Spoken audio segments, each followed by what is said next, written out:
the Baseball Outside the Box. I'm your host, Pete Caliendo.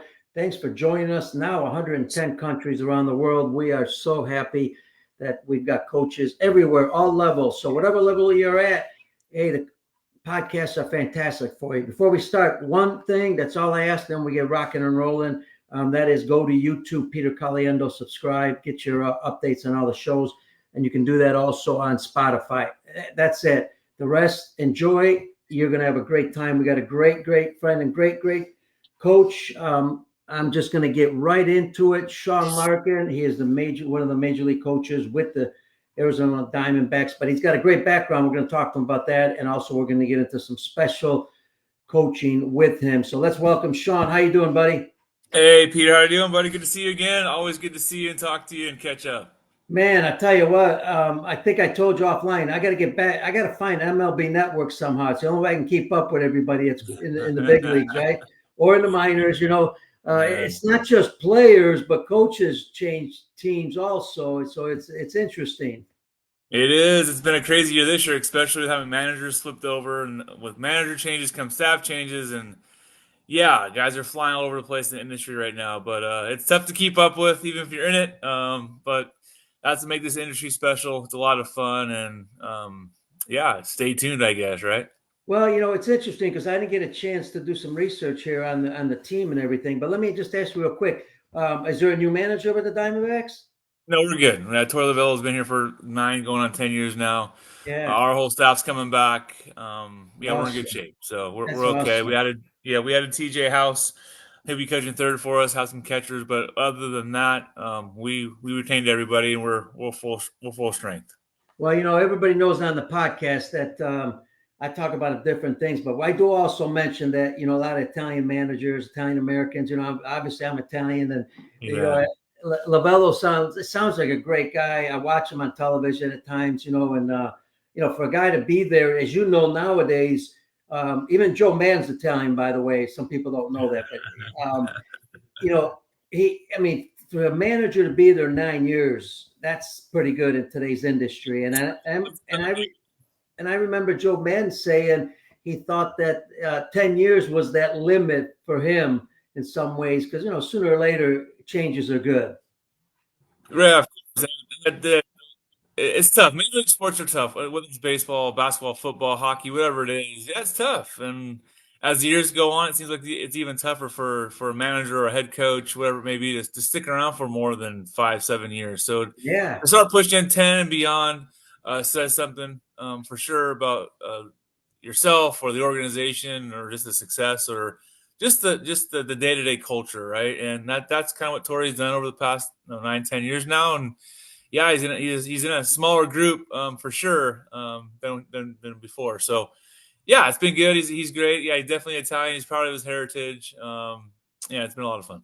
well, and I like it too. I mean, Arizona, whether it's Arizona, Milwaukee, whether it's the Rays or whoever, that are sometimes they don't have maybe the funds available like everybody else does. But man, you guys battle and you're fun to watch and all that. So I really enjoy it. I've enjoyed watching whether it's the Diamondbacks or any team I'm always I guess I'm in some ways the underdog guy. I always love the underdogs, and I love the scrappy players too. The guys that battle. And I want to start with your background in a minute here, but I wanted to mention because of the World Series. I don't have favorites, but I did like Toronto from the standpoint of just the love of the game, the passion, the fun, the battling, the at bats, the defense, the special stories. I mean, and not nothing, not taking away from the Dodgers. They did some great stuff too. Obviously, they won it all, but I just love that type of team. The Blue Jays type. I think a lot of people that type of team resonates with the most of the baseball the fan base, Yeah, right? It's the hard yeah, worker, this kind of get in the dirt, let's scrap it out, ankle biter type mentality, and a lot of people resonate with that. It resonates with a lot of people. That's who they were as players, as the general public, right? And again, the Dodgers are amazing. That's where I spent a lot of my career there. A lot of my best friends yeah. are still there. So it's always great to see some of my close people in my life do well. So it was hard not to be happy for them because my family's grew up with them, and I love a lot of those guys to death. But the Blue Jays team, like you're saying, the scrappy, the hard nose, never say die. That type of mentality, I think people relate to, and then they're fun to watch. And as you start learning their stories and how they got there and Yep. the process they went through, again, it's an intriguing team, and it's easy. They're an easy team to root for as well, especially as you're watching it from maybe an unbiased lens. And you're just like trying to pick a team. It's like they're an easy team to rally around, right? And And Shaun, they really, during the season, I don't get a chance to see the teams. I watch the Cubs because right, I'm from right, Chicago right, and I right, can get them. But watching them, what was interesting is I didn't know some of those. I didn't know most of the players. I was right, like, who are these guys? It's incredible. So right. you love those stories, Of and course, and and the Dodgers have passion. of course. And for our listeners, please, because I see this on social media, stop. I don't care how much money you make. Okay. They want to win the World Series. They're in for the passion. They love the game. They're just like kids, no different. And yes, they make a lot of money, but that's not the only reason they're there. They want to win, win, win.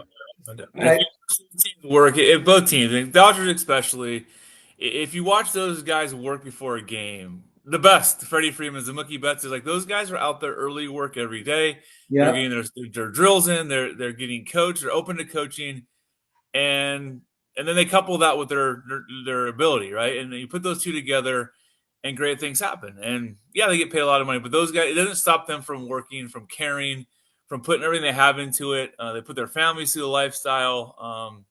And as at the Dodgers or any major market team under scrutiny constantly, it's not just wake up, I have a lot of money, this is great every day. I mean, they grind it out just like the Blue Jays do, just like the Diamondbacks do, just like any team in the major leagues do. They grind out the season the same way, with a target on their back. So I'm with you. The money's the money. That's part of the industry. It kind of is what it is going to be. But at the end of the day, good teams that win don't do it without some sort of work, mindset, grind, team chemistry, clubhouse culture, all the things that everyone reads and talks about. And as you hear at the end of a series, the team that always wins, even the team that loses, but the team that wins, it's a great group of guys. It's a special group of guys. The Yep. clubhouse is great. We suck together. It's the same narrative every single year, no matter if a team has a $900 million payroll or $100 million payroll. It doesn't matter. The teams that win, yes, you have good players. Yes, you have to execute. But at the end of the day, there is that next layer of component of the stuff that holds true: the hard work, the mindset, the mentality, and this idea of team chemistry. Yeah, and I've always looked. You mentioned team chemistry since we're on it because I know you got a great background in that, and I've always looked at team chemistry, quality people. I mean, you look at Dodgers when they do an interview. You just tell they're good people, good human Of course, beings. of They course. they actually care about everybody else. And that's when you can put that team together. I saw it in independent ball. That we weren't always the best team, but man, we had quality people, and we always ended up successful at the end. I've come from some good organizations. I started my career with we'll make it later, but I started my career with the Indians, now Guardians, right? And with Mark Shapiro and Ross Atkins and those guys, and from that point from then on, it was like people first. And then the Dodgers was there for a long time, and again, same mentality of get the best people, double down on your people, and good things happen. And now, and you see those two organizations, those guys going to Cleveland's still doing their thing. Toronto was the Yeah. World Series. Dodgers are always there. And now the D-backs, it's kind of the same. So it always comes back to who's there every day, day in and day out, and who you're with. And because it's a long year, a long season. And if you're not around a good group of people you enjoy being around, it's miserable. And the teams that have that figured out do really well. Hey, speaking about character and all that, obviously it all starts when you're young, right? I credit my parents that came from Italy.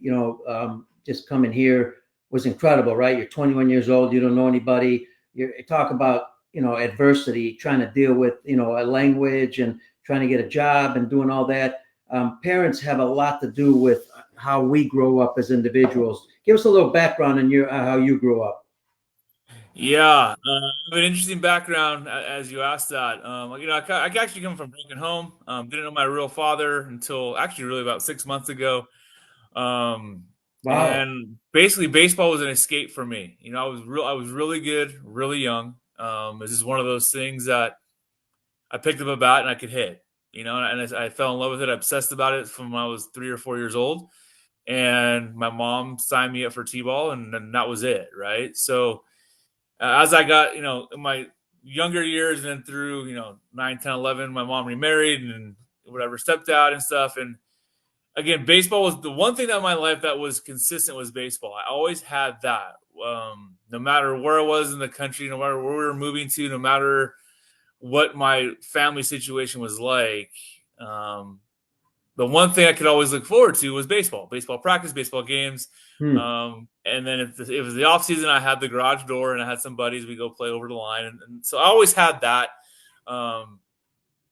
growing up. And then now my parents, my mom said that they're always real supportive.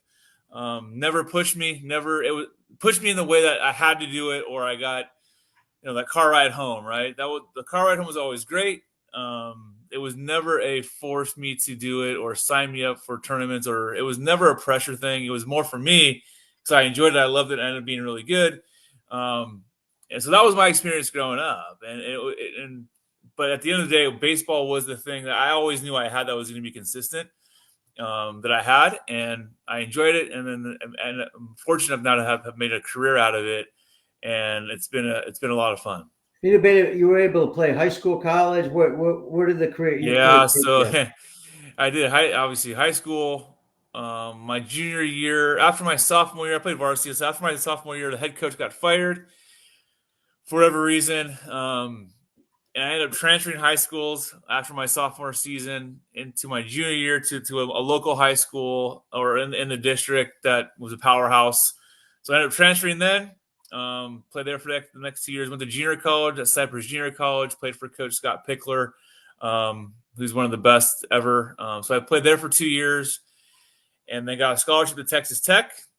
Played there for a year, and then they were on some sort of athletic probation deal that us recruits coming in didn't know about at the time. So what they were bringing in junior college transfers, hoping you get drafted, and then give your money to the next guy coming in. Well, if you didn't get drafted, that money was earmarked for somebody else, and they were just kind of running that kind of circuit, right? So had a good year my junior year, hit well over 300, hit third in the lineup, whatever, and I didn't get drafted. So my money got taken, along with a lot of us. And my family, we didn't come from much, or I didn't come from much. Couldn't really afford it. Wasn't the best situation anymore. And then I ended up kicking back to Cal State Northridge in 2001. Sat that year out because of those rules then. You had to stay out a year. So I took a redshirt year that year and played 2002 at Northridge. We won the Big West, the one-hit wonders, man. It was a motley crew, a lot of fun. And then I'm getting drafted out of Cal State Northridge in the 9th round in 2002, and it took off from there. Now, how did your coaching start? Because where you played pro ball, did you go all of a sudden into coaching right away from professional baseball? Who made that? Who made that decision? In other words, who came to you and said, "Hey, Shaun, I think you can be a good coach"? Was there somebody there that helped you? Yeah, it was great. So as my playing career was going through, even when I was in high school, I knew I wanted to stay in the game as long as I could as a player. And then after playing, some of my high school coaches, college coaches I had were great mentors for me. I always wanted to be the one to give back as well. I wanted to be a coach. At what level I didn't know. I didn't really care. So when that time came, I was in Double A. I was 27 years old. I started that year in Triple A. It's 2007, and I started the year in Triple A. Got sent back down to Double A. Got put on the Phantom DL, and there was a point in time where I got approached about being a coach. Tim Bogar was the manager. Ross Atkins was a farm director, and it was like, hey, this guy would make a good coach someday. So they approached me about it. Hey, you're probably not going to play much. You're 27. We would love to have you on the staff, be a player coach this year and see how it goes, see how you like it, see how we like it. And that's exactly so. I thought about it for a couple of days. Do you be a lifelong minor league journeyman and potentially get to the big leagues? I don't know. You never know. Or, start a coaching career. And as I mulled things over back and forth, given my age and all that, and what I wanted to do, I became a player coach at 27, I think it was, in Double A. And so basically I took my stuff from my locker in the players clubhouse and just moved it over to the coach's room and started coaching in Double A. So I did that for 2 years.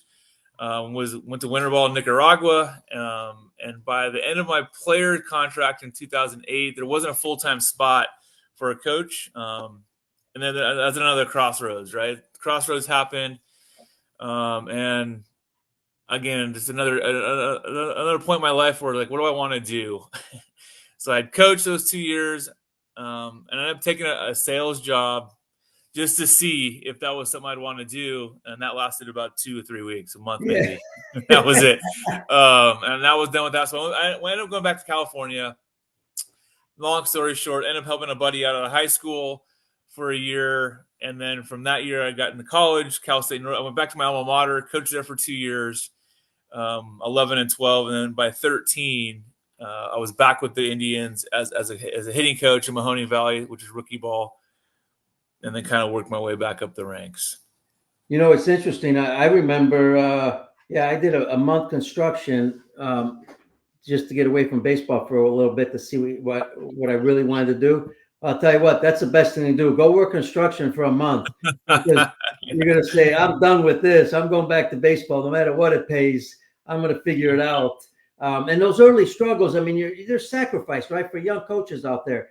Right. It doesn't happen quick all the time. I mean, it could, you could get elevated to the major league level. But, talk about, you mentioned struggles. I mean, especially if you're married really young, then there's even more struggles because you're in the minors and, you're gone for a long time. That's not easy. Yeah. Fortunately, when I started my coaching career, I was single. I was single, didn't have any kids. I can kind of make my own decisions, do what I wanted, and it didn't affect anybody except for myself, right? So, but the struggle is just it is navigating the whole thing. There's ups and downs. There's probably a political thing to it. There's just a lot that goes into a coaching career, right? And who hires you, if they stay around, if they don't. There's just a lot that goes into it. Or situations you you get in, I think are going to be great, and they end up not being the best thing or best fit for whatever reason. And you got to navigate all that stuff. And then as you get into it now I have a family of four wife and 4 kids, and that becomes a dynamic. Depending on your role, depending on where you're at, where you live, the travel schedule, the daily schedule, how old your kids are. It starts now to affect a lot of people around you, not just yourself. And that's why you marry smart and you have a great supporting cast of your wife that's along with you, and kids that enjoy it. It helps, tremendously. But there are a lot of times where you check it and like, is this the right thing for my family, for little people that are dependent on me, for a wife that depends on me?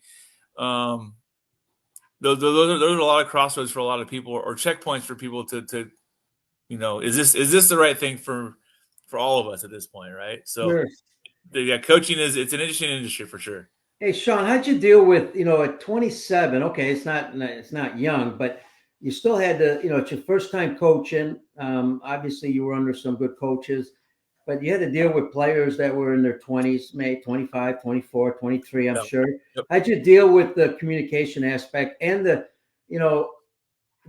thinking of, well, how do these guys looking at me? Because I'm fairly close to their age. How do I know more than they do? How'd you deal with that part right away? Yeah, it's a peer group, right? It was like my Yeah. buddies that I was hanging out with and I was in a lineup with, and all of a sudden I'm a quote unquote an authority figure. So, again, thankfully, I always prided myself on being a good teammate, play the game the right way, play hard, play smart, learn the game.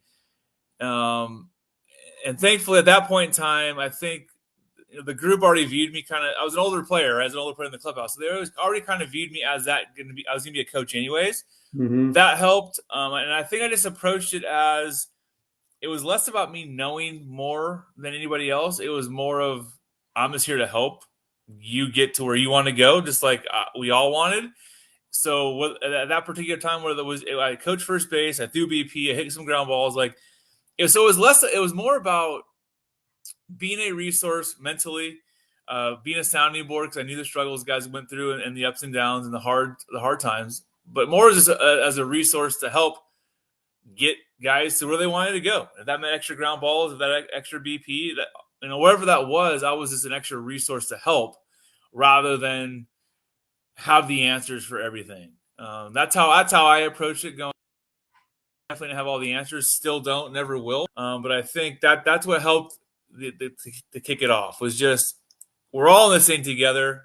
Give a title of what you want, but we're all looking for, we all want that person or a group of people that just help us, right, and be there for us. And that's how I viewed my role the first year, is to be that person for the players in that clubhouse those first couple of years. Yeah, that's awesome. Speed it up now. You're at the big league level. You've gone through, several organizations, several coaches, managers. I mean, that's a lot of knowledge to be able to, be with all these people, and you're always learning something no matter what. What's changed in coaching? What do you have things changed, or have you stayed the same? What's the difference? Anything? Yeah, from 2000, from my first year, 2007, from 2002 to now, coaching is a lot different, right? We got technology now. You got different educational, backgrounds. You got different playing backgrounds. Before it was the resume had to be playing the big leagues or play at the highest level. So playing was the number one thing, and then people just assumed you knew the game you could coach. Now it's even more so, as it always should have been, like, how can you help our players get better, regardless of where you played, regardless of how good you were. It was, well, how can you help get players better and push us forward? And that's the biggest one. So it's the heavy use of technology, how the body moves, and just different ways to look at how the game is coached and played. It's a lot more collaborative now than it ever has been before. It's less do what the coach says and more it's more of a collaboration between a player and a coach in that communication process. And the player has to be of the direction and what you're doing, and it becomes a pairing. And again, now coaching, as it always should have been, just you're the guardrails to help a player get to where they want to go, and you're the one mining, digging, and then presenting findings to a player like, hey, what do you think about this? Here's what I see. Here's what I saw. It's a back and forth, and it's more of a conversation now, more than it ever has been before, to where it used to be do as I say, and probably do as I did. Yeah, um, yeah. and as we know, that's probably not the best way to do it. So I think that the biggest changes are that it's more collaborative, and it's more engaging, the experience of coaching, than it used to be before. And that's probably the biggest change. If I thought of one biggest thing, that's the biggest one, is the use of more technology and other resources rather than just your eyes. So you have, cameras and numbers and like analytics to help drive these practice settings, and then just how you practice in general. Different challenging environments and how you get through it are two of the biggest ones. So Hey, I we're think talking those. about earlier. We're talking about guys making a lot of money and all that. Now you got a $50 million guy, 20 million a year, let's say, or whatever it is that they're getting paid. How do you deal with those guys? Is it different than what you're dealing with the younger guys that are just coming up? That's an interesting dynamic. Yeah, so at the major league level, right, you're dealing with a lot of dynamic. You're dealing with money. You're dealing with years spent. You're dealing with tenure. Guys, they're rookies. They've been there for 10, 15 years, and so again, it goes back to building relationships, understand meeting the player where they're at. And at the end of the day, it doesn't matter. Money doesn't matter. Years don't matter. Guys want to perform. And the only thing that really changes is the guys who've been there longer and have more money, they don't want to be embarrassed. So Yeah. it's more of how do you approach them where they're at and making sure you have something valuable that's going to help them. And that's all players care about. I don't care if it's the major leagues or down or the lower levels. Now it's how can you help me? Whether it's a technique, whether it's a mechanic, whether it's a mindset, whether it's a positioning strategy, it doesn't matter what it is. How can you help me get to where I want to go?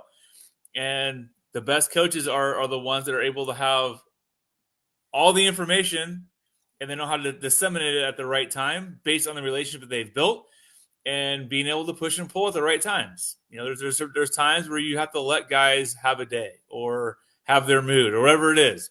And then there's times where it's like, oh, here's my spot. I gotta push this guy because it's just not good enough.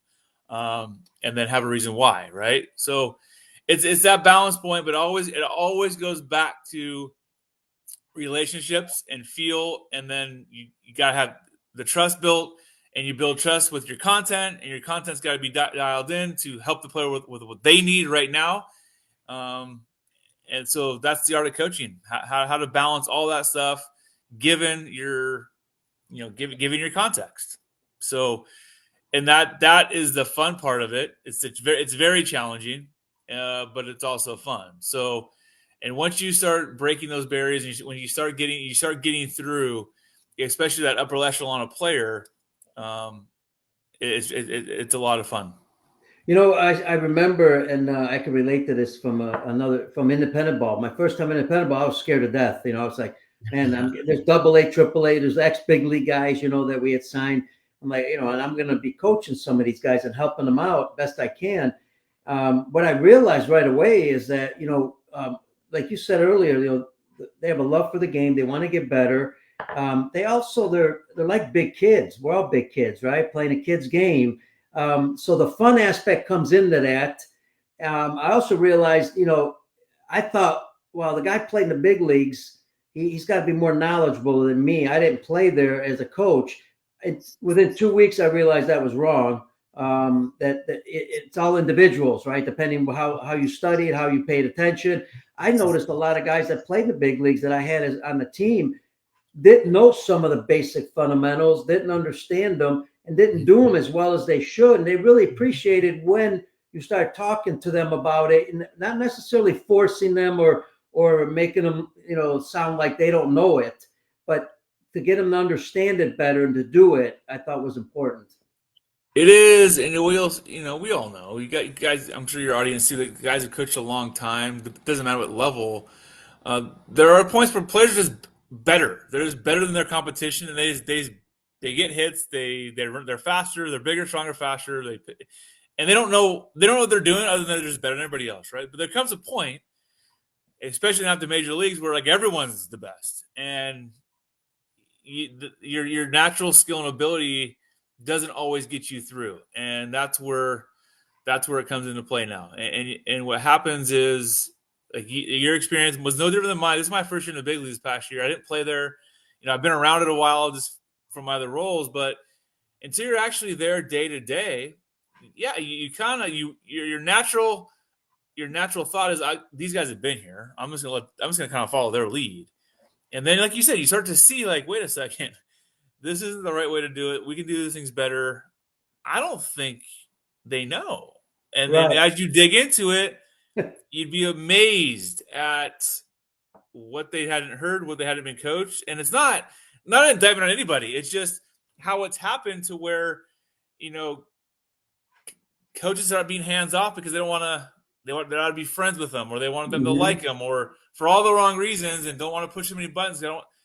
And next these guys get through and nothing's really happened. So again, that's the art of it. That's the balance of it. How can you make the biggest impact without shoving down their throat, but also knowing what's right, knowing what great looks like, and when it doesn't, how do I get there with this particular player, where he's at with where I've been, and how's this going to land? And sometimes that's not you delivering the message, is letting somebody else deliver the message for you. And now you get yourself in that loop that way. So I don't think you always have to have the answer. I don't think a coach specifically always has to be the one. It shouldn't matter who gets to help the player get better. If it's your idea, great. But if your message isn't going to land with that player, your message is useless. So then how do you utilize the people around you? It could be a player, it could be another coach. How do you utilize your group around you? And again, that's where culture comes into play. Lack of, drop the ego, can't be offended. Like, it doesn't matter how our team or players get better, even if it is your idea that you don't deliver the actual message. That happens a lot at the higher levels too. What stuck in my mind real quick is, I remember I was in the batting cage with Mike Marshall. He's a former Dodger first baseman, all-star, playing the World Series, dated, I think, Melinda de Carlisle. I mean, big name, right? I mean, so you're a little, personally, I was a little, at first I wasn't sure how to deal with it. Next thing we're in the cage, and and we're really getting into the hitting part. And he's asking questions, and he said, well, take a look at this. Am I doing this correctly? That really affirms that time that you spent with them earlier. Not trying to impress anybody, but just listening. They Mhm. appreciate that, and it makes it a lot easier when you do give advice. Hey, what was it like that? Now you came up with a lot of players. Obviously, you knew some of the players already, knew the coaches, but that first day in the big leagues as a coach, I mean, what was your responsibility at the time? What was that like? I mean, how did Yeah. the feeling, everything, Yeah. Yeah, so emotion? it's one of those. Yeah, I've talked about the big leagues for a long time with our players and different roles, whether it's coordinator role, field coordinator, farm director, and you're painting this picture in the big leagues for these younger players going up. What it's going to be, what's expected, the standard, all these things. I never played there. I spent a 3-game series once in 2018 with the Dodgers in Colorado. I mean, that was my experience with no responsibility. So yeah, I'm basically now this past year a rookie. It's like basically getting called up as the first time, Yeah. and I was coaching third base. I had the infielders. We're playing the Chicago Wow. Cubs at home. Like, place is sold out. Like, it's like, my I have a ton of family there, and like everyone was like, this is a big deal. And I think Wow. once the national anthem is stopped, right, and all this stuff goes down, now it becomes a game, and now it's just us against you. It's kind of competition. I think the most stress and the most like my heart was pumping, or I was thinking about it more, was everything leading up to it, right? My aunts and uncles texting me, my cousin, we're going to be there. We can't wait. We're all this excitement getting built up by other people. Yeah. I think leading up to it got me more excited than the actual game itself. But I mean, yeah, the first time put on a major league uniform in front of 40 something thousand people against an iconic franchise like the Cubs. Wow. At Yeah, Wrigley. I mean, it's exhilarating. You can't put into words what that opening day feels like, especially opening day of your first opening day ever. As they say, man, the lights are a little bit brighter, the ball is a little bit whiter, the sound of the bat is a little bit crisper, man. It's amazing, and I made sure throughout the year to pull myself out of competition and trying to win and all that stuff. I tried to pull myself out of it once in a while just to appreciate where we were, who we were kind of playing, the athletes on the field, and just take it in, because it's something that we all dream of. And I wanted to make sure I took it in as much as I could, and not lose sight of how thankful and grateful I am, and how lucky we are to even be part of a game. At the end of it, it's a sport, it's a game that we all played as a kids at the highest level now, to just appreciate all of it, and thank God for putting me in this position at this point in my life. Hey, look, I know that obviously you had experience coming up, and now there's two areas that talk about pressure and thrown into the lion's nest. Managing your first game in the big leagues, okay, that would be one. But coaching third base your first time in the big leagues in that situation, I mean, how there's pressure, I mean, I know preparation probably helped, but discuss how did you, because to deal with that's not easy, emotionally. It's a big responsibility. We're not talking about going first base is hard also. There's a lot of things you got to do there. But you're a bench coach, you're on the bench, nobody's seeing you. You're talking to the manager, but now you're in front of everybody making decisions. I don't know. I don't even know how you deal with that the first day. Either do I. I mean, That's a good question. that's No, yeah, I think it's just a mindset, right? And I yeah. think this question is deeper. I think it goes back to identity, right? And my identity isn't wrapped up in my job title, and what I'm doing. That's not who I am. Is what I do, and I think it starts there. And there's a care factor to the extent that you want to do the best you possibly do to help your team win, and that's you because you Mhm. care. So that first day, like, I'd gone through spring training, like your first couple of sends, and everyone scores, the place is going crazy. You start to give them some comfort, like, okay, I got this. It doesn't. The pressure isn't there until until the first guy that you send gets thrown out. That's when it That's starts. Like, that this is real. So yeah. the first handful, whatever, everyone's safe. Bang, bang, bang, they're safe. Whatever, big play doesn't matter, but they're safe. It's like, okay, whew. It's when someone's out. Same type of situation as before, but they were safe. Those are offline. They throw a different base. Whatever happens, we're safe. Same type of play comes up, and now they're out. Nice, a good throw, tags made, bang, bang, he's out. That's when the island starts to happen. That's when you can start feeling, oh man, what if I would have just held him there? Now here comes the second guessing. So again, it's how do you approach that space within the space? It's just like we tell our players, you got to get to the next pitch. You have to get to the next play. Otherwise, you're just going to drown yourself out there. And that's what can happen. Without a doubt, I experienced it firsthand. And then your team starts losing. And you go through some ruts. And all of a sudden now, everything's magnified. A play's made, a pitch, a decision. Like, it's all magnified. And you try to help. You try to push it maybe. And it's every emotion you have as a player. Except now you're at the highest level of the sport. And as we know, like, if he's safe, great job. If the runner's out, there's sometimes a lot of questioning, right? And it all goes back to how do you handle it?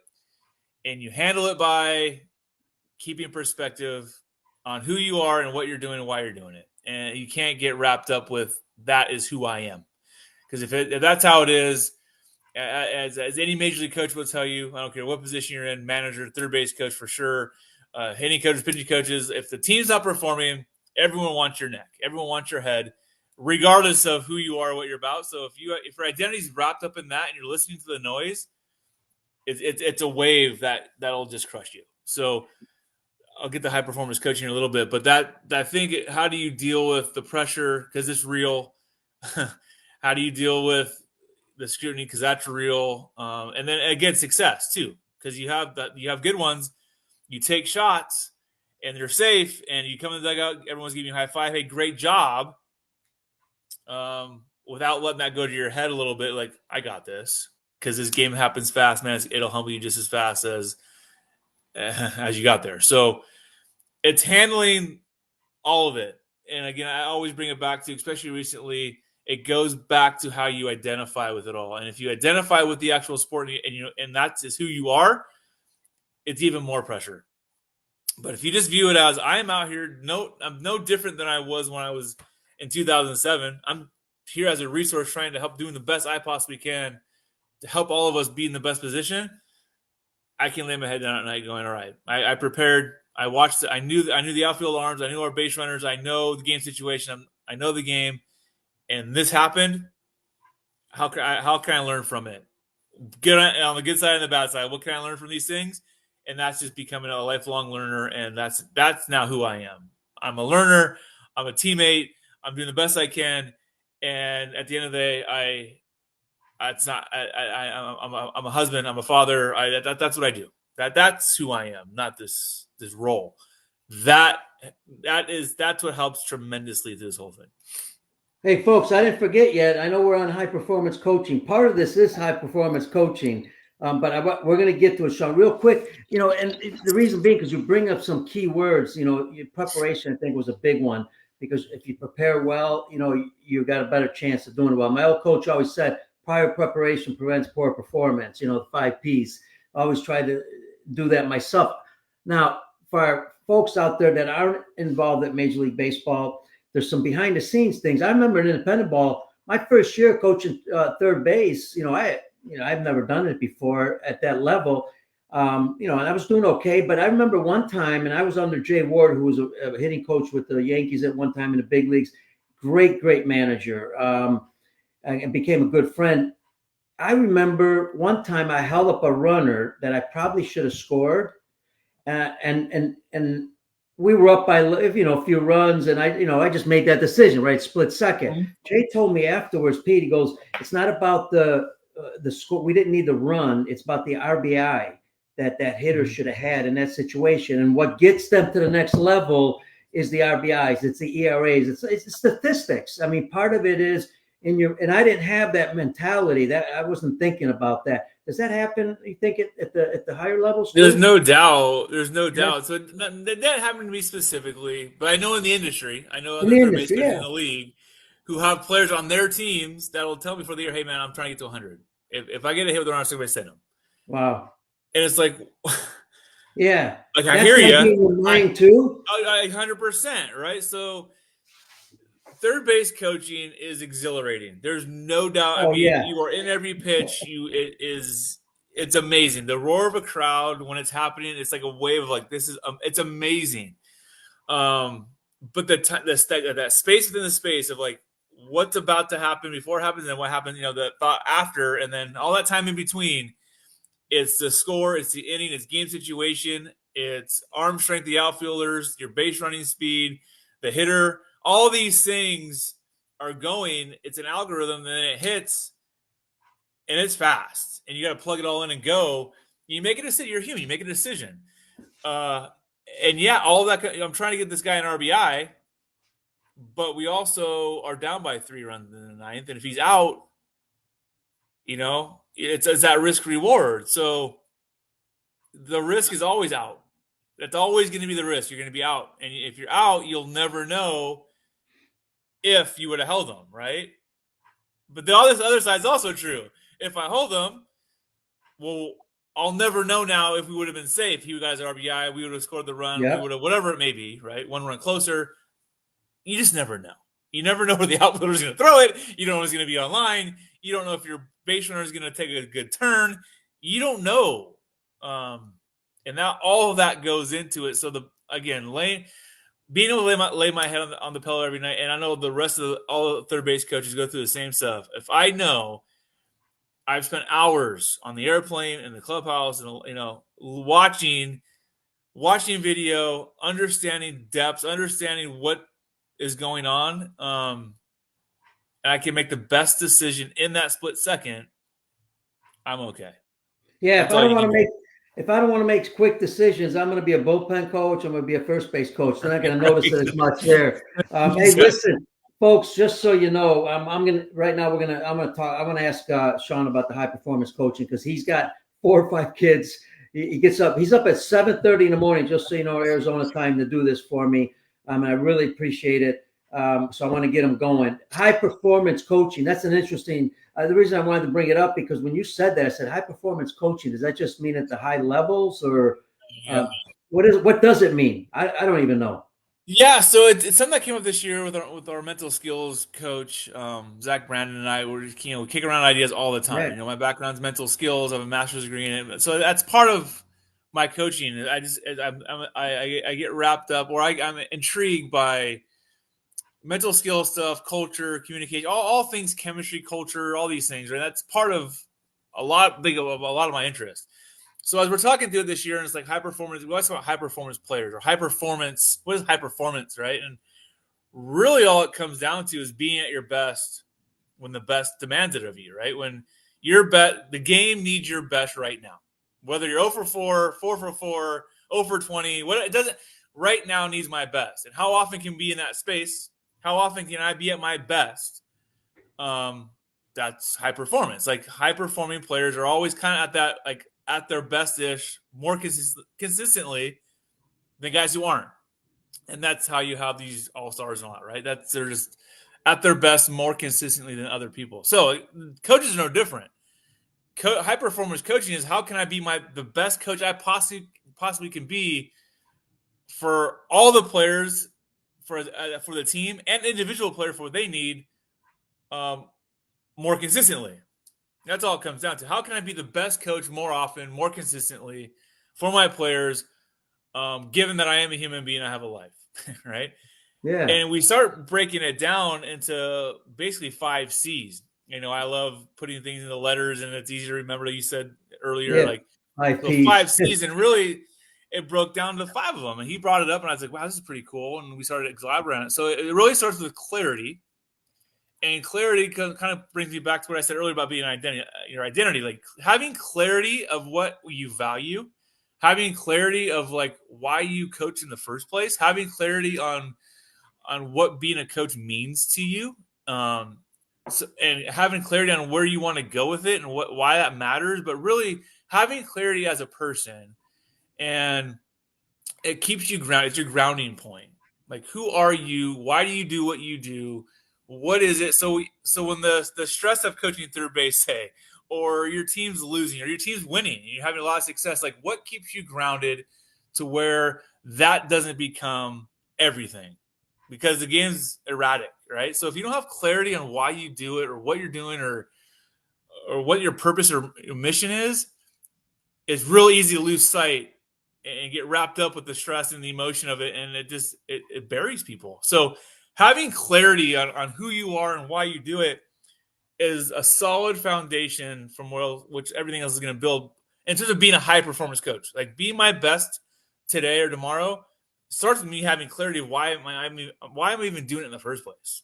Like why am I going to go? Why am I grinding this thing out? I'm on the road. I'm away from my family. Why am I doing this? That if I don't know, it's going to eat me up. It's gonna Mm-hmm. affect my family. It's gonna affect people around me. So having clarity, it starts having clarity. The next one's capacity. So if I know what I'm doing, but I don't have the capacity, I don't get my rest, I don't give myself a chance to do something else and like recharge my battery, like have capacity to give the players. Um, Again, I'm not going to be a high performing coach. If I don't have the capacity, if I don't give my family their time or my wife time, whether I'm on the road or talking on the phone or FaceTiming or when I am at home, like I don't give my family what they need as well, but also for me and my family, like all of us together. If I don't have the time for that, like I don't have the capacity then to coach, like because that's going to create stress, right?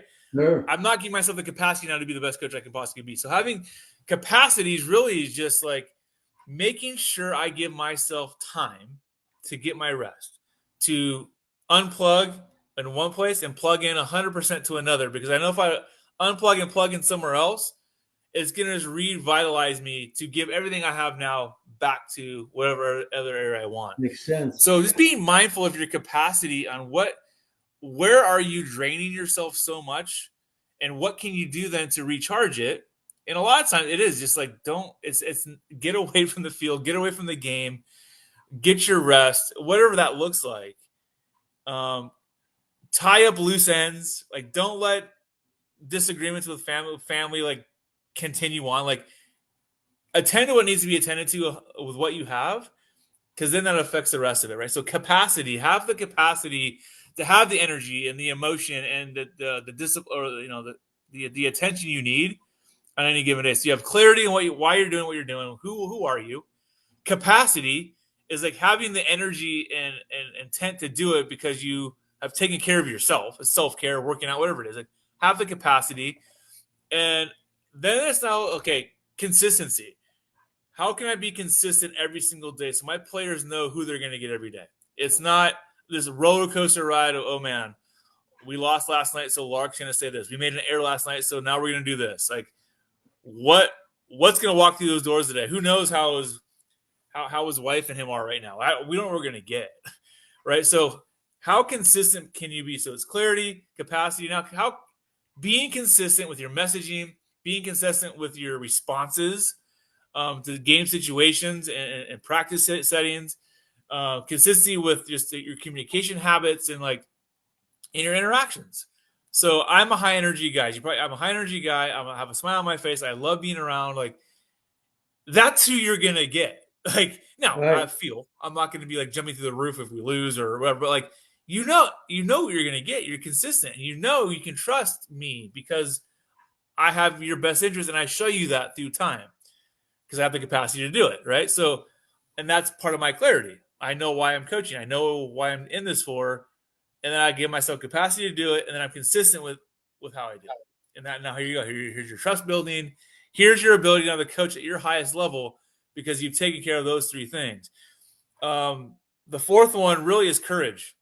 Just have courage to do things different, to do things new, to make a suggestion, to take a step outside the box, like this.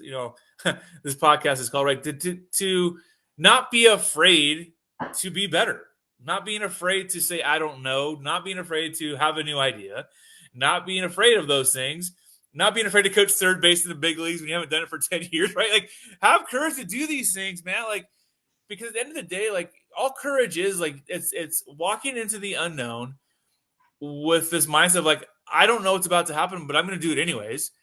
And on the back end of it, I'm going to learn something. Whether it's never do it again, whether it's something I'm going to continue to do, or I'm going to refine it. And now I'm a better coach now because of it, regardless of what happens. So it's the clarity, the capacity, the consistency. Now that leads to some courage to do a different practice plan, do something different, have a different conversation, not being afraid to tell the 15-year major league player this isn't good enough. Like courage. And I think the last one is the most important, is commitment. I think commitment is the tying bow around it, because when you're committed to whatever you're doing, the rest of it takes care of itself. If you're committed to your craft, you're going to have clarity, you're going to have the capacity, you're going to be consistent, you're going to have courage because you're committed, you're all into what you are doing, and that's all you do. I'm committed. So just like in a marriage, right? If you're committed in your marriage, like communication takes care of itself because you're committed to making sure the marriage goes right. If you're committed to your kids, like the rest of it takes, you're going to make time for them. You're going to teach them how to tie their shoes. You're going to do all the things you can to have their life experience better because you're committed to it. So the rest of it takes care of itself. When you're all in, you're committed to what you're doing, regardless of what happens, the highs, the lows, all the roller coaster rides of coaching, no matter what level you're at. High performance coaching is being at your best, the most consistent and the most often you possibly can to give to your players. And I felt like these 5 C's kind of like, man, if I can knock these things out, and as you'll see, like you take care of one, they start taking care of each other.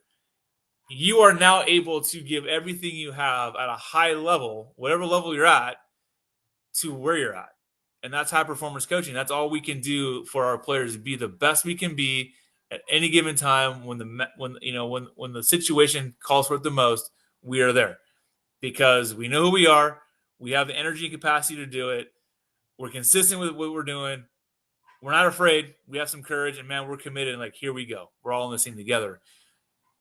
You do that day to day, you're going to be performing at your best as you go, right? So that is something that I thought was really cool. And so how can I be a high-performing coach every single day at the highest level? Well, man, these are some really good things. And then, if you're back to commitment, like commitment to your craft. So that means learning new things, listening to podcasts, reading books, going to conferences, like learning from other coaches. Like, how can I be a sponge? But then, like, I got to squeeze it out to other people. And then, so it's always like this like wheel is kind of all working all together to be the best you can be as often as you can be. And that's what I would call high performance coaching. And like how we labeled it out, that's how I go about it now too, for sure. I love it. Hey, listen, I would love to dig into each one of these a little bit more, obviously. And, I started with some background, that you had in coaching. Then we got into some other specifics, but I thought were important because I love it. When I hear a comment, I like to kind of ask about that comment and get a little deeper into it. So I know we got behind. I got an idea. There's a great teaser because I know I'm assuming you probably got about 5 more minutes. Whatever. Yeah. Schedule wise, but I think it'd be a great teaser. And I know it's putting you on the spot, but it'd be great to have a second show and start it off with this and dig into each one of these on a second show. And before we end, but I do want to ask you this and get your thoughts. If that's okay to do that, we can do it at your time. It could be a week, 2 weeks from now. I think it'd be good for our audience. They could even think about it for a little bit. I might even send out some emails to see some of their questions. Yeah. All the things you're talking about, okay, I can relate it to some of the coaches I know. Did this come from observations of some of the top managers, coaches that you've been with, or college guys or high school guys? Did it come from, where did it come from, I guess? Where did you get these from? Yeah, so our mental skills coach, we were talking about it, and again, we built a great relationship last year when I was a farm director, right? So I'm leading the whole player development system, 80-something coaches, 165 players, it's everything. Wow. And you're leading the department, right? You're leading it all. So he and I had a lot of great conversations about just some of the concerns that staff had, and you get to the big leagues, and like again, all the pressures and all the noise that comes with it. You start losing as a team or whatever it is. You start looking at your own clubhouse, your own culture, and you start coming up with these ideas based on observation. Some of it's good, like what are the best managers, coaches do, and then man, there are some people that are like really struggling, and why is it? And it's like you start, man, this guy's burnt out. He's here all night every day, or he's having problems at home, and you bring it to the field. You can just see it. Like he's not giving himself he's bringing work home, and that's affecting home life. Like you can just see his capacity isn't right, and it's affecting how he's going about it. You can see it, and now that is, you can feel the whole environment of the clubhouse change. It could be a player too, right? Sure. But I think Exactly. what this comes down to is really just like coaching philosophy. Like I think one of the best books I've read was Win Now, or Mm-hmm. Win Anywhere, or Win Forever, Win Forever by Pete Carroll. And really, what Pete Carroll does is he wrote a book about his coaching philosophy. Like this is who he is and what he does. Sure. And what I think a lot of coaches don't take the time to think about how they coach or how they affect it. Like really take the time to sit down, map out what is going to make me the best coach I possibly can be. It's not good. Going to a conference is going to help, but that's not going to be the answer, right? Because at some point you have to do it on your own. Just simply getting rest at night isn't going to make you the best coach. Like listen to this podcast, like one individual thing isn't going to change the whole thing. It's like a bunch of things always kind of churning helps you be the best you can be. And all this is like, okay, how can we give coaches and players, but coaches specifically, a blueprint or a framework to work from at which they can now check themselves on, basically a checking point. That's where it all came from. It's like, what do high performing teams do? What do high performing coaches do? What makes great coaches great? You start asking them questions, right? And like you learn what their answers are, and you start categorizing them. We had guest speakers come in as a farm director. Coach Peterson, he coached at Boise State, football coach at Boise State, and went over to Boise State to Washington, and he came in and spoke, and he was big on this capacity idea, like Sure. having energy. Like, it's not about time. Like people say, I don't have enough time. You have plenty of time. It's like, how much energy do you have, and to give to what you're doing, and then having energy to give means you've gained it somewhere else. So again, the idea of taking time and that's capacity, right? So you start gathering these ideas from different areas, books and stuff, and then you start putting a framework together to help other coaches, and then you hold yourself accountable to them too. And that's kind of where this stuff comes from. So it's this constant like idea sharing for sure. Mm-hmm. You're on a plane, you're taking notes, you're listening to stuff, but then this all came up with him coming out the outfield like, hey, what do you think about some of these ideas? And we're during BP, we're talking about this, and I added a couple, and that's just how it comes up. But it really comes out of the pursuit of excellence, right? Like, how can I be the best I can be, and how can I put this in a framework that makes sense, that really hits all the points of coaching? Did you present this at the beginning, like before spring training? Did you get all your coaches together to talk about this stuff, or came afterwards? This conversation came up like midway. Midway through. Yeah. That'd be a great way to start the season, right? With your coaches, some education. There's a lot. This is obviously a great player development one for sure. If I was a farm director again, I would probably go down this route. As a major league coaching staff, for sure. There's just a lot of ways to do it. But this is definitely, if I'm a college coach, if I'm a high school college coach, even a farm director again, whatever those, this is what I'm talking to my staff about. Like, we need our staff to be the best we can be, especially now in college sports. We need as a staff need to be the best. So why do we do what we do? Why are we even here, guys? And it can't be about winning. If it's all about winning, you're gonna get sucked into the outcomes. It's like, well, good luck having capacity, good luck having consistency, because you're just gonna ride the emotions. Like, it's got to be a deeper level of clarity of why we're doing what we're doing, and that can be building your your college team's culture, clubhouse. Like, why are we recruiting the types of kids that we're recruiting? Like, just have clarity on everything, and then give yourself the energy and space and time to do it. And if I'm a head coach at a college, am I grinding my assistant coaches into the ground with these recruiting events, whatever it is, am I grinding them so much? Well, it's not, the coaching is not even enjoyable to them anymore because it's all about others. I don't, that's just an example, right? Like, Sure. but I would definitely go through these things. Any leadership role, even my role now, like that's where I would start with this type of like these C's for sure help. It would be a great starting point, or something along those lines to start developing for yourself and for your group.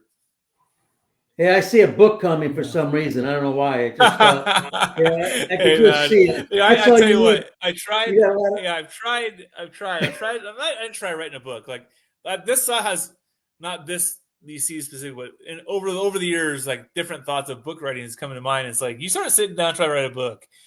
It's one of the hardest things I've ever like attempted to even start. Like at book, man. Like I don't know. I like that's doing all. Yeah, that's all you need. podcasts and blog posts. That's all you need is, but you got a lot of time to write a book. Hey, but this would be Yeah, a great topic, and I know, and we're going to get into it more, folks. We're gonna have yeah, someone back, but be a great topic next year. As I told you in Korea, Koreans are looking forward to having you at the coaches clinic, the IC baseball coaches clinic. This would be fantastic because it's not yeah. talked about enough. And I really believe after listening to this, two things. One, we talk about the mental game, being so tough. And I always mention this on the podcast. I didn't have that mental toughness in the game. I was brutal. It was bad. And I learned it by mistakes a lot after a while, and I can teach it a little bit better because of that. But this really makes a lot of sense when it comes to helping yourself deal with the pressures in the mental game, the mental part of the game, player or coach. Doesn't matter. You're right on that. Right. I love Yeah. it. So one of the things you just mentioned something that really got me going into the coach. When I first became a player coach, and this is where it really hit me in the face. Like now I get it, right? It was like my aha, now I get it moment, Yeah. and it's I get it moment, and then it was like, man, I wish I would have done this then. So I was 20. Again, I was a player coach in Double A. I was on the coaching staff. Like I was on the staff, but I was under a player contract, so it's still on the roster. But like I was a coach. Anyways, our roster got short. We needed players. We were banged up. Something happened, and they said, "Hey, Laura, can you play?" I hadn't played in about a month or two, and I was like, "Yeah, I can play. Give me a couple days." We have this old the pro batter, the big screen, the pitcher that throws the pitch. Right? Yeah. The machines are way better now. Anyway, so we had one of those in the case. Hey, let me have the pro batter for a couple of days, and I'll be ready. And sure enough, I did. And I got 50 at bats. You can look this up. I got 50 at bats. I hit like some 400, whatever it was. Hit a couple homers, struck out one time in 50 at bats. I hadn't played in seriously a month or two. And my own personal goal for me was I didn't want to strike out. But it didn't matter what I did. I could have gone 0 for 50. I wasn't going to get released. And I wasn't going to go 50 for 50 and get moved up to the big leagues. It literally didn't matter. We just needed a bye to go play so we can play the games. It was the best 50 at bat stretch I'd ever had in my life. And this is at the Double A level. I hadn't played. And I remember it was my last game. And I knew it was going to be the last game. I think I homered, and that was it. And I took my clothes off. I was getting ready for the shower. Take my uniform off. And I got in the shower, and it hit me like that. That is what playing free is like. That's what it was. It was like no attachment to anything other than just being the best I could be that night, and a personal goal of not striking out. Like that's all I did and to try and help my team win. Like I didn't care. Because I cared to the extent that I want my team win that part, but I didn't care about my career.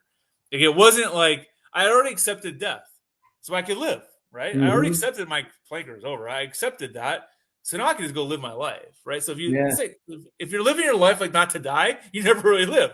So if you play the sport to not get released or not play, you're never really playing. But that's when it really hit me. I was like, okay, if I can get this feeling to more of these players, I have done my job as a coach. How can I have these guys play more free, more easy, as if you're and live without being fearful of that? And I finally felt that, like you had said, like I finally felt that freedom of playing, and I always want to give that back. And that's what got me into mental skills and all this stuff. And like now as a coach, it's like full circle. Okay, how can I now go coach free without being worried about getting fired or what the media says? Or like, just go be the best you can be. And that's where clarity, capacity, courage, and all that come up. So, You know what? And I'll end it with this. Anything else you want to say after I'm done? And then we'll end it, Shaun. You know what it reminds me of, basically, from a common sense standpoint, all this helps you relieve pressure so you can relax and do what you need to do. And when you're relaxed, you do it much better. We've all been there, right? We felt better. This is easier for us. And the reason I bring that up, because I've talked to a couple of friends of mine who are big league pitching coaches, who have been big league hitting coaches. Mm-hmm. And I always thought, when you get to the big leagues, hey, this is great. I mean, how much better can it get? But there is the pressure. And I was amazed at comments like, well, if I can get to my 10 years, I'm going to retire because I got to get out of this. I'm thinking to myself, wow, there is a lot of pressure at this level. I knew that, but I didn't realize how much it affected these guys. This stuff could really help them continue their career, because they would probably stay in the game longer. No doubt. They understood this aspect then did it every day, you know? The more you try to hang on, the more you lose, the more your grip gets loosened. That's all there is to it. The harder you squeeze, the harder it is to hang on. Like the looser you are, like what's gonna be is what's gonna happen is gonna happen. But all you can do is like, how can I be the best? If I'm my best, more as most as I could possibly be, well then, as we know, it's reputation, right? Like people know that people talk. So like, you're consistently at your best. And if people understand, like there's gonna be ups and downs, but if you're consistently right there, you're gonna be around a lot longer too. But again, it all goes back down to what you identify, what your clarity is. Like I've heard before I got into major league coaching too. I've heard a lot over my career. Same stuff you've said. Guys who've been in the big leagues for a long time or done it, like a lot of guys started saying, "I'd rather just coach in the minor leagues." And I was the same, like, what are you talking about? Like, wow, you're rather coach in the minor leagues? Like, now I understand why guys say that. I don't necessarily agree, per se, but I understand why they're saying that. And all it comes down to is because you've lost sight of why you're coaching. It doesn't matter what level you're at, right? Like, so, yeah, I don't know. It's interesting. But if you had some sort of framework to go off of, and I you know think what? guys would enjoy their positions a lot longer, and they'd hold on to them longer. I had a friend say, because, being a hitting coach, a lot of times, hitters do well. It's because they're doing well. The hitters do bad. The hitting coach gets all the blame. He said, I'd rather coach first base. right. To deal with that pressure. That's part of the game. And you see it happen in the majors all the time. Coaches recycle, right? They get fired or let go from one place and they go somewhere else in the World Series. Like, sometimes it is the nature of the game, but again, from a human perspective, like just having clarity, it just doesn't affect your day to day as much as it does some others. When coaches don't have some like this type of framework, it swallows you up. Oh yeah, because as you know, people have jobs to write, and they write stories, and they have a radio, they have a microphone in front of their mouth, and their job is to create some sort of hype to get people to listen or watch or read. Sure. That's their job, and sometimes you are the target for that. Yeah, and it's like, okay, I was never here for the writer or for the guy. That's not why I'm doing this. So, yeah, having some sort of framework for it. This is, like I said, we came up with about midway through or 3/4 way through, and this is something I'm going to hang on to now forever. And I'm going to pass on to like you and all the guys that I'm going to come across of like.